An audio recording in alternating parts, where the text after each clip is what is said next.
remember, it takes you 4 years, give or take, to learn a trade and get your credentials like I did as a carpenter joiner. And yet we want to learn business systems like, oh yeah, Max, let's just talk about this for a couple of months and then we'll be on our way.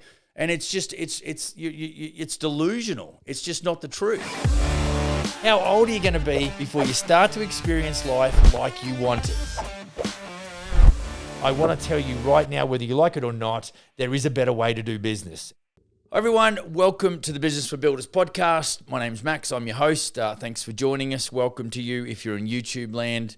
And it's great to have you along for the ride. If you're a first-time listener, thank you for just checking us out and just having a listen. And look, we appreciate you being in the house with us. As usual, a little bit of housekeeping, like and subscribe, all that kind of good stuff. Tick the bell.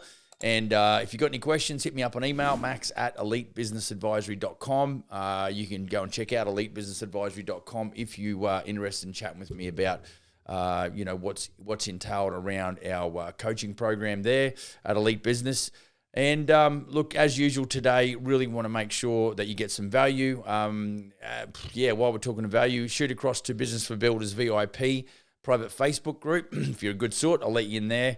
We're trying to build a community there where we can talk to other builders and general contractors just about what's happening in the business. And I'm always watching that just to make sure that the conversation is obviously proper, but really keen to sort of get to know the marketplace more and more and what general contractors, because, what I'm trying to bring to the industry is value that will, help us improve the current statistic, which is 50% of builders go out of business in the first 5 years. So, and then of the remainder, I think about 90% of those go out the back door. So we've really got to figure out and get to the core reason as to why that happens, and then deal with some solutions and really trying to implement better systems and strategies and tactics around, more leads, yes, more profit, better lifestyle. That's kind of what we're talking about. So, look, today, what we're going to do is I've just got a 3-part series, which could end up being a 6-part series, depending on how long this first episode takes. But,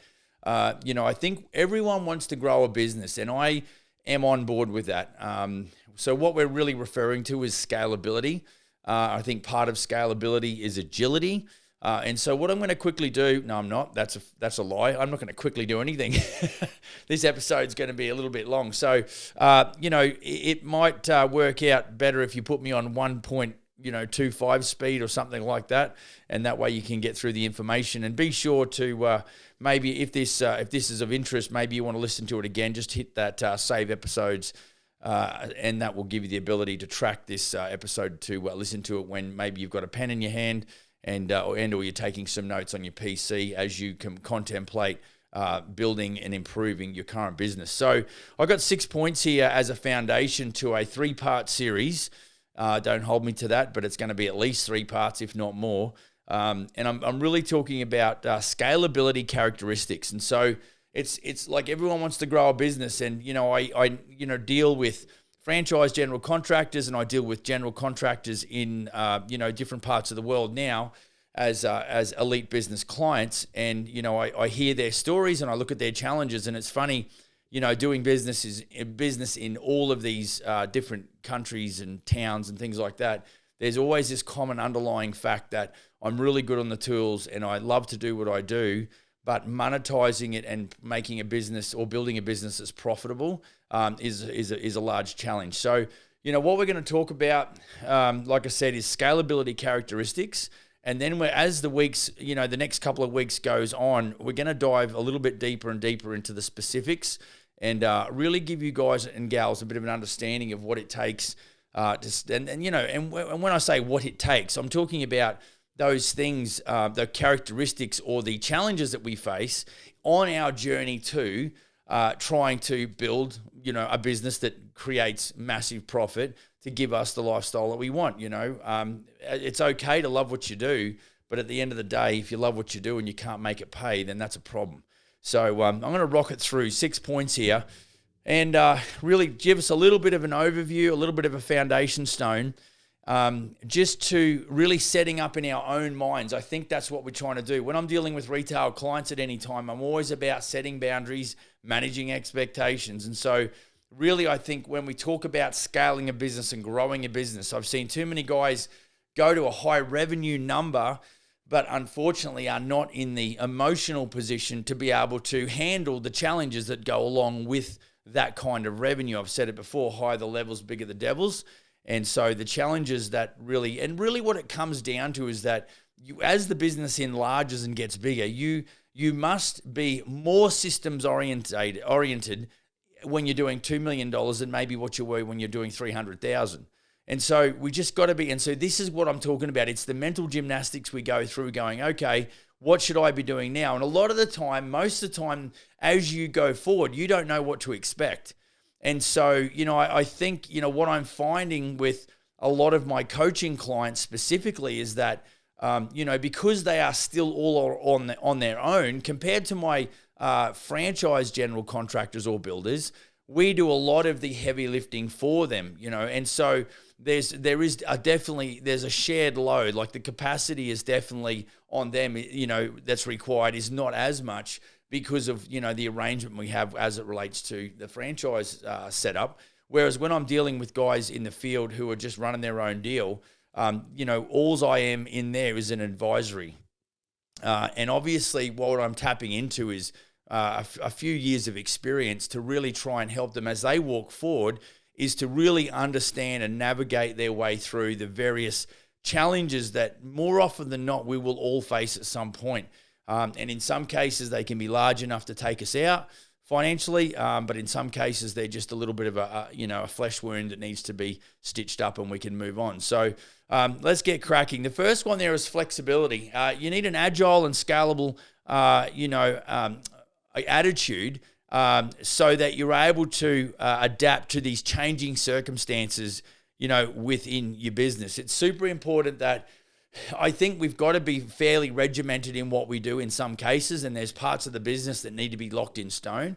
But there's definitely some times where, we should have the structures and processes and systems that can be adjusted, okay, or reconfigured quickly to respond to like new opportunities or new challenges. And so I think as builders, you'll hear some people going, well, yeah, you've got to be flexible, but then the other part, like I've talked about, I love routines, which is kind of lock and load. And so I think there's, both are right. It's yes, it's not or, it's and. It's yes, we've got to have routine, but yes, we've also got to maintain flexibility in our mindset. And we've kind of, when flexibility also is referred to maybe or can be classified similar to having peripheral awareness. So, when you're looking straight down the camera, you can still see you can make some visible recognitions. And I think, like I say to my kids when they're driving their cars, your head's on a swivel, use it. So we've got to be always, looking and anticipating those things that maybe can take us out. And that's why when we're doing a strategic plan, we always talk about our strengths, our weaknesses, our opportunities, and our threats. And so what is it, that really could bring our companies down? So that's number one. Second one is decentralization, which is a unique term. I think it's not something that us builders and contractors use very often. But really what it's talking about is it's really about empowering employees and distributing the decision-making authority. Now, having had teams, I think what we're trying to do is, literally transfer. That's what empowerment or empowering means, is to transfer the power from you, the leader, to another part of your organization or another human within your organization, that is. And so the goal there is that, if we are to build a business on a large scale, it's going to need those two systems. And you probably already know what I'm going to say. Businesses run off good systems, and good humans run good systems that run good businesses. And so, really empowering your team to take the responsibility, I suppose, for both the decision-making part to some extent, but also there's accountability measures. I know that one of my elite business clients, he put forward to me what he wanted to present as a roles and responsibilities type document, and I thought it was excellent. What he'd put together. The only thing that was missing there was, okay, here's the roles and responsibilities, and what to me was missing was that there needed to be an accountability program. and also in the event that there was a bit of a breach or there was some sort of failure, what we were going to do around that. And so, that really is about, you definitely want to extend to your team because you can't do it all yourself. So, I know that you're the last line of defense, but as far as doing day-to-day operations, we absolutely need a team if we're going to do, $5 to $10 million a year. And so it's super important, that we're able to give them the opportunity to respond quickly, to whatever they're facing at that time, but also to take advantage of opportunities as they arise rather than going around the long way and having to come and see the boss, right? Not everything needs to go across my desk. I think there is a level of autonomy that is enjoyed by certain, team members. And I think they find it empowering because they're like, well, great, he or she trusts me.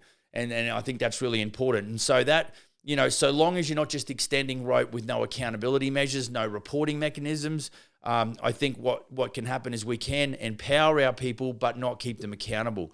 And so, much like my, what I do with coaching clients is that, we want to bring awareness, we want to educate, and we want accountability. And I think when you're as a team leader or an owner of a business, you're doing much the same thing. You want to bring awareness to the people that are on your team about whatever it is that they're doing and what sector they're in your business. You want to educate them, always trying to improve their skill set. And then of course we're obligated to bring accountability, because if we don't, then the tail starts to wag the dog inside your company. And so I know that you know how I feel about that. Right, an agile mindset. Point number 3, foster an agile mindset throughout your organization. That is crucial. We're talking about, encouragement, experimentation, and certainly embracing failure as a learning opportunity. So we always want to promote that kind of ethos within our business that, we want to fail forward. I've spent way too much time in this building industry, building business, to know that it's not a cookie cutter type one-stop shop where it's perfection all along the way. There's so many variables, whether it relates to, the marketplace, the builder types, as individuals, as humans, and certainly, with the people that we introduce or bring under our umbrella as a building company, it's really super difficult to sort of keep tabs on every aspect of that. But, I think we've got to be quick to learn and not go back and revisit that same mistake. That's always a telling point. If we're making the same mistakes over and over, then that's really a habitual laziness, I would feel, rather than, having that continuous learning and improvement that we really want. And that's what it takes. And I guess that also goes for our team members, because if they're not in a position where they embrace the failure side of it and put it towards that continuous learning and improvement, then we're going to have a little bit of a problem. I think, having that agile mindset around encouraging collaboration is also important. If you are the rock star in your business as far as the creative's concerned, then, it's always going to come back to you. So if you've got creative people working in that capacity, whether they're agency or whether they're on the team, it's super important that, we encourage the collaboration between all parties. Right. Number 4 out of 6 we're doing here. I'm talking about scalability characteristics, scalable processes and systems. So look, I think too often I look at what the challenges that we face, and instead of looking at a solution or looking outside the box and going, can we avoid this and not have this happen again? We tend to sort of just go on and complain about it. But really, if we're going to scale a business, the demand on us personally, as it relates to human resource management, managing the financial metrics side of the business, managing the marketing and advertising side of the business, everything starts to really scale up. And when we say, we want to scale a business, we want to grow a business, I think sometimes we don't, or we underestimate the amount of pressure that's going to be on us. I mean, stress is just the load that you carry to run your business and to run your life. And I think too more often than not, we underestimate the challenge. And I think sometimes we get too hung up on or too focused on wanting to, build a $10 million company, when really we could be quite happy at a $5 million company or even $1 million company. And I think that's why even more so we've got to look internally and go, what is it? What is the type of business? What is it that I want? So it's super important in that regard. So we got to ensure that the organisation, can handle those increased demands. And this is important without sacrificing efficiency or quality. And so, we really got to keep our eyes on the prize. And I think the documents that we would start to produce in an operations file, which is your SOPs, I think it's super important that we really understand that you don't just go and write an SOP or a standard operating procedure or an operations manual containing all of the things that you do in your business. I think we'd be foolish to go, well, we've done it once, it's all good, we don't need to revisit that. You've got to understand that it's going to take a couple of years to build that operations manual, but it is also worth it, but it's also got to be maybe revisited every 12 months and just refined, or always looking at things at how they're being done today, and because of technologies or materials or different processes, whether or not you can improve those and get back into your operations manual and really, keep that thing up to date for sure. You might have to involve like leveraging on technology, implementing standardized procedures, design your workflows, and this is where guys have trouble. I know heaps of guys, they say, I have trouble saying no. So a lead comes in, they're like, yeah, we'll try and screw it. And they always get pushed around. The clients go, well, I need that kitchen done before Christmas. And they're like, in their back of their mind, they know, what are we in now? The end of October 2023. And it's like, they know they can't get it done, but they don't say that, And so what happens is, for whatever reason, they go and dig themselves a big hole. So we talk about our project start schedule, and guys, in and around my Smith & Sons group and a couple of my, elite business clients are already scheduling into spring and summer next year, which is middle of the year. And so, what I encourage them to do is think about the size of the projects that they can do, how long that project takes, how many of those projects they need to do to be profitable based on their fixed expense and their gross profit margin, etc. And then basically figure out that, look, really, we either have to or can only do 6 of those projects a year, or if you're a new home builder, it might be 5 or 6. If you're a renovator, you might be able to do 15, 20 projects a year. But it comes down to what your skill set is going to allow for, what your management capacity and bandwidth is going to allow you to do. And so, what we need, that's why we want to look at these scalable processes and systems. Now, if you do what I do, and as you develop more revenue capacity, you then got to have the people side of your business catch up. So let's call it profit goes up, and then we've got to throw that profit, back into the business, and try and build and develop those systems and people around. So we're looking at creating operational capital. We're looking at ensuring that the business is growing safely and securely, that we're not, outrunning our supply line, and we want to make sure that when we are developing the business, that we are carrying a couple of months worth of fixed expenses. So if your business costs you 15, 20 grand a month to run, then you need to have 30 to 40 grand sitting there before you start getting too creative and investing too heavily back in, the business design. And so, it's super important that we look. I think those SOPs or those, systemized or scalable processes and systems, there's a bit of a journey that's rolled up in that. And like I've been working with a few of my guys last week, it's really down to when I roll out a typical SOP program, and we start looking at all of the different aspects within your business. It's a bunch of documents. It's a lot of information. And so what we really want to do is just look at what we want to do from a gross perspective, and then pick maybe the top 2 or 3 and double down on those, and really try and rectify, and develop those as a matter of priority. And so sometimes it's our sales process that needs talking about. I think sometimes, most of the time, it's what's the profit, looking like, and how are you building that into the job. And some guys don't put markup on labor; they just put markup on materials only. And so, we sort of, what we've got to do is not only do we have to actually get that thing documented, like having a documented sales process or whatever, but it's the mindset that I'm working with as a coach, both inside of a franchise group and on, a global market, with my elite business clients, it's the mindset that the individual brings to the table. And sometimes that takes a little bit of time to not really break down, but just to sort of help that. It's that awareness. Remember, I talked about it as a business coach. It's like I bring awareness, we deliver education, and we hold people accountable. And so it's that really that first thing is, right, here's all the documentation, awareness number one. And then here's what we've got to do on each of those.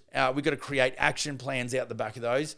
And so, once you can see the realization take place when the magnitude of that operation. Remember, it takes you 4 years, give or take, to learn a trade and get your credentials like I did as a carpenter joiner. And yet we want to learn business systems like, oh yeah, Max, let's just talk about this for a couple of months and then we'll be on our way. And it's just, it's delusional. It's just not the truth, and then the other side of it is it takes us, we spend 2, 3, 4, 5, 10 years getting ourselves into the shit. And then if you think you're going to come on board with Elite Business and be one of my, business coaching clients, and we're going to rectify all of that shit in 2 years or 2 months, maybe 2 years we can make a difference, but in 2 months, it's just not going to happen. There's so much getting to know both ways. And really, because when I start breaking it down into the micro, it is overwhelming. It is seriously overwhelming, but it's just like it was when I was a first year carpenter. I mean, I'd look around building sites and I'm like, how can you possibly remember all this shit? Like even just flicking homes out, and we used to build a lot of 2-story homes, slab on grade. And I used to think to myself, there is so many parts to this thing that we're doing. In other words, building a house. And you've got to remember so many things along the way, even, whilst you're doing the ground floor, and then you're setting out for point loads on your floor system to take point loads on your trusses upstairs, and you've got to make sure that all that's sorted out. There's just so much to remember. But after doing it, and here's the kicker, it's like, repetition is the mother of learning, guys and girls. Repetition, doing it over and over and over and over again. But what we find is that we're in a society that just demands service yesterday. I want my hamburger, like I don't even want to put it in park. I just want the thing on the roll through. And so, we've got to embrace the learning curve and the time that which it takes to digest and grow. When we talk about self-development, it's just not 2 words that we just come up with. It is literally developing self, which what I fail to say all the time is self-development over a period of 2 or 3 or 5 years, or for the rest of your life for that matter. Because the further you go, the more I realize how much I don't know. And so if you can get that perspective, I think when we're talking about scaling up a business, because business is an infinite game, there's things you might have cocked up this year, no big deal. Take note, take stock, do a debrief, figure out where the wheels fell off, implement systems that are going to help you avoid that. So that was number 4, scalable processes and systems. Number 5 is customer-centric approach. Guys and girls, this is where there needs to be a high level of empathy. I know guys in this industry, in my neck of the woods, that they are such bullies. They will bully people into contracts to get that down payment, that deposit, that first payment off the back of the signing the agreement. And it just makes me frigging ill. Like, I would rather have a client just take a little bit longer. Now, I'm not saying that we don't lead the process, and I'm not saying that in the event we get ghosted, we don't send them the email that basically says, look, here you go, here's my calendar, feel free to book a time with me. I'm going to take you off I'm going to close the file on your project for now because we haven't heard from you, but feel free to get in touch with us, if you'd like to move ahead, and we can get back together and keep talking about your project. Like, I'm not saying that you don't do that. And I'm not saying that you don't put a little bit of pressure on it to make it happen. We've always got to be advancing the deal. What I'm against is this bullying type, really where I always say 8 to 12 touch points, text, email, phone call, meetings, et cetera, et cetera. Don't go asking for the business on the 4th, the 4th touch point, because the wall of distrust that has always been established by homeowners because of TV and bad experiences, it takes a while to deconstruct said wall of distrust. And so always be mindful as to why is it that I am actually just looking for an excuse to communicate with this prospective client? And the reason is it's not just an excuse. You are focusing on its consumer centricity and you are looking to build the rapport, because people do business with people they know, like, and trust. We know that. I've said that before.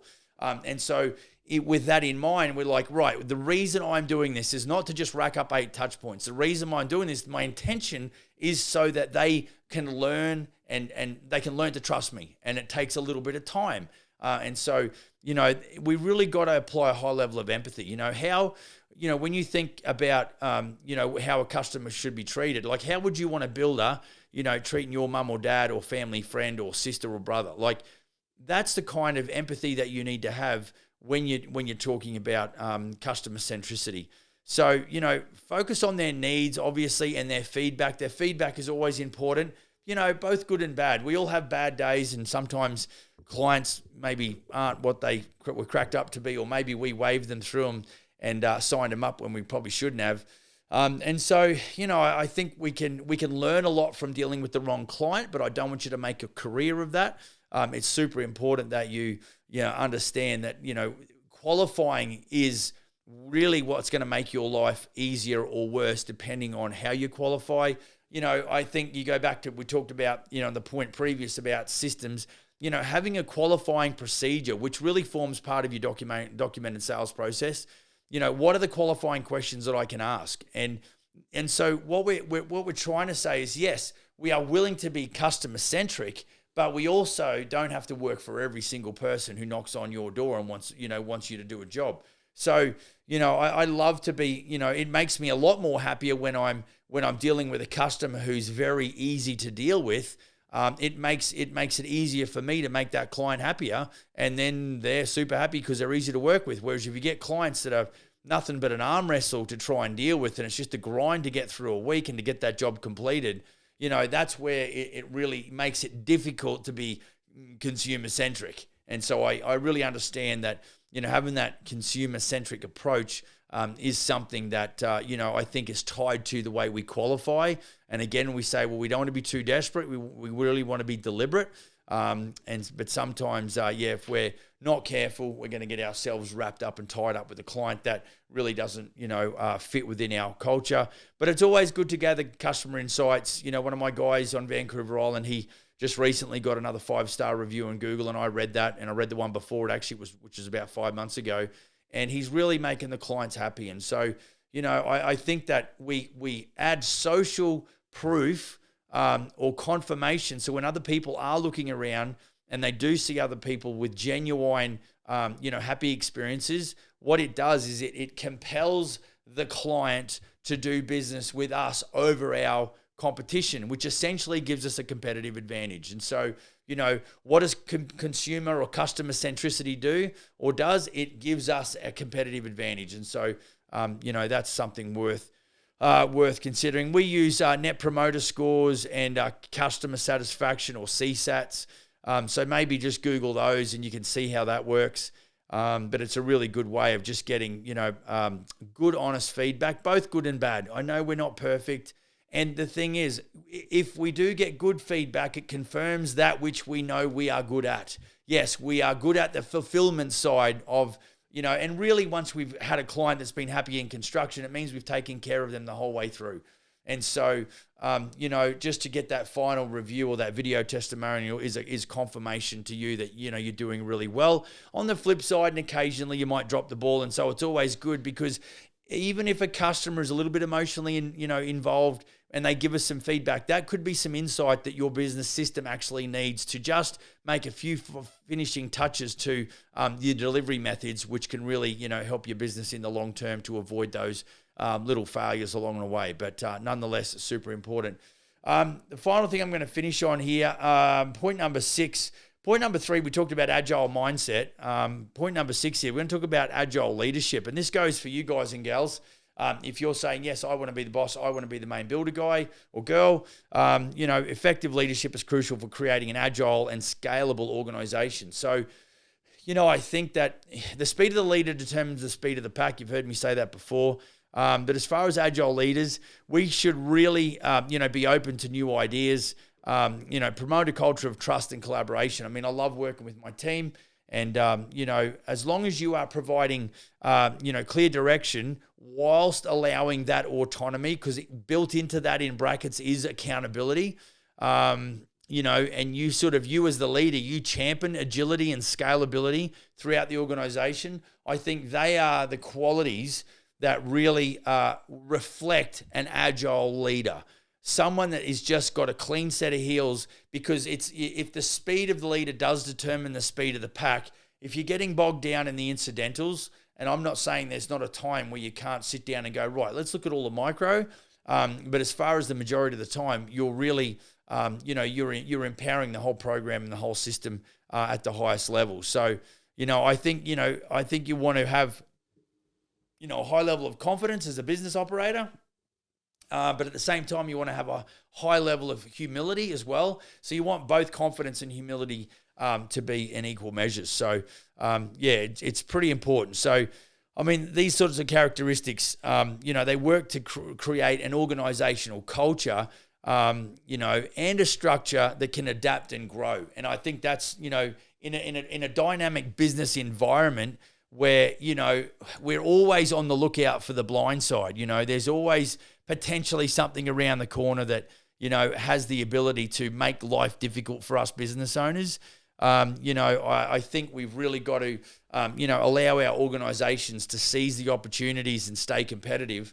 And I think that's if we rely on our own view, sometimes we just don't get enough context because we are completely with our own rose-colored glasses. So, it's great to have, builders. We work with our franchise advisory council, and we love hearing from those guys and just asking them about, where do we have efficiencies and where do we have deficiencies?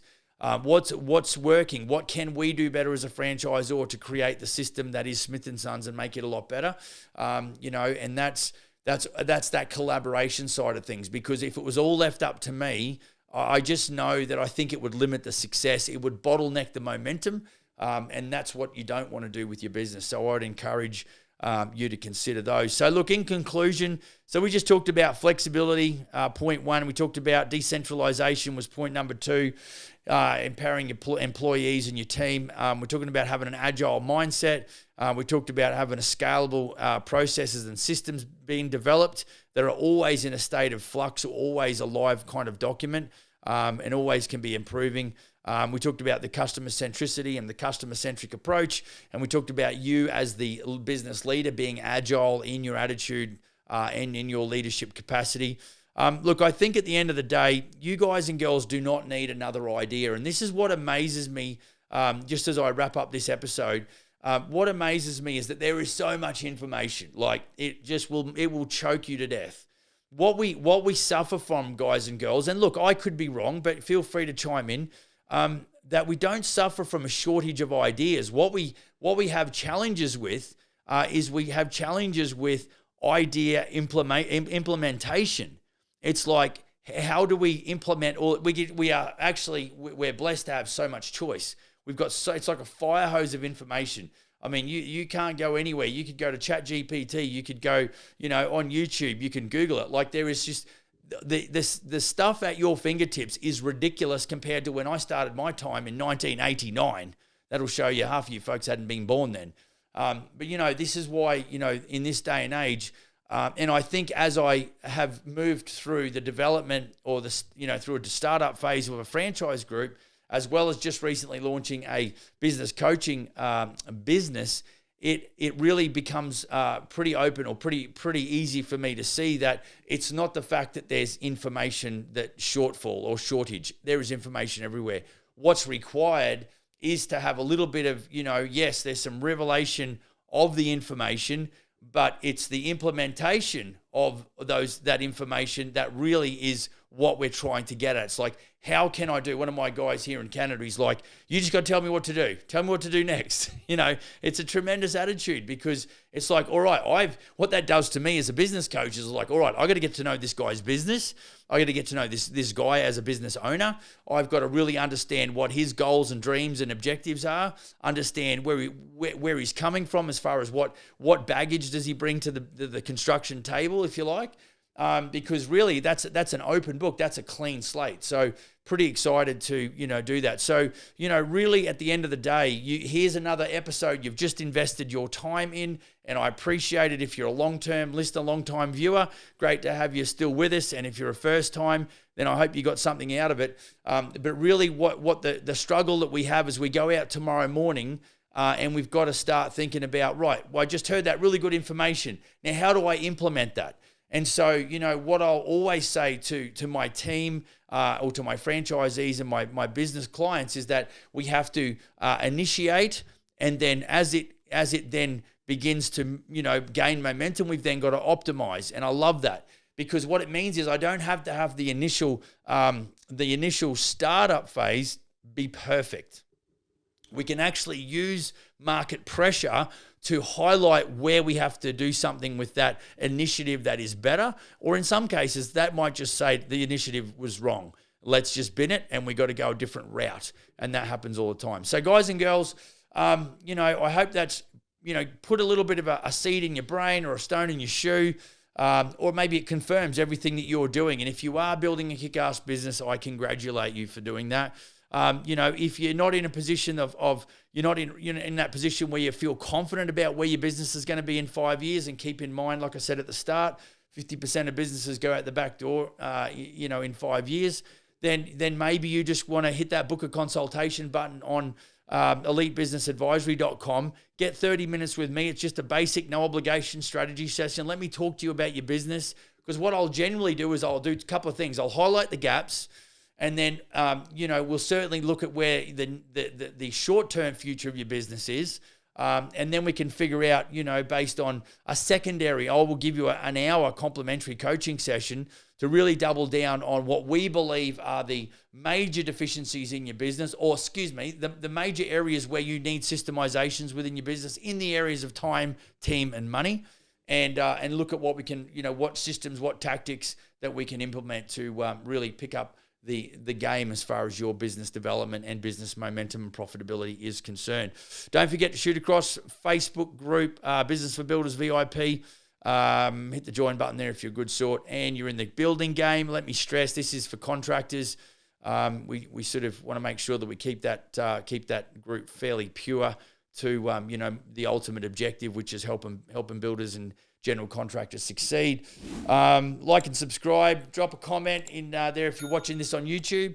And if you've got anything else you need to touch base with me on, you've got a question or two, not too many, hit me up on email, max@elitebusinessadvisory.com, and that'll be on. You can hit me up on the contact page over there as well. And I'd encourage you to go across there. We talk about the silver bullets, the 21 silver bullets that are really going to help us develop time, team, and money, or improve the systems within time within time, team, and money. I think there's an ebook over there that talks about 6 of those silver bullets. It might be worth just dropping in your name and email there and getting that thing sent to you. So if you've got any other questions on that, give me a shout. You can probably hit me up on WhatsApp too, if that number on the website there, I think it's a 604 number. Be sure to just touch base with us there on message, and I might have time to get back to you depending on your time zone. I think that's it for today. Go build that kick-ass business. See you on the next episode. Cheers.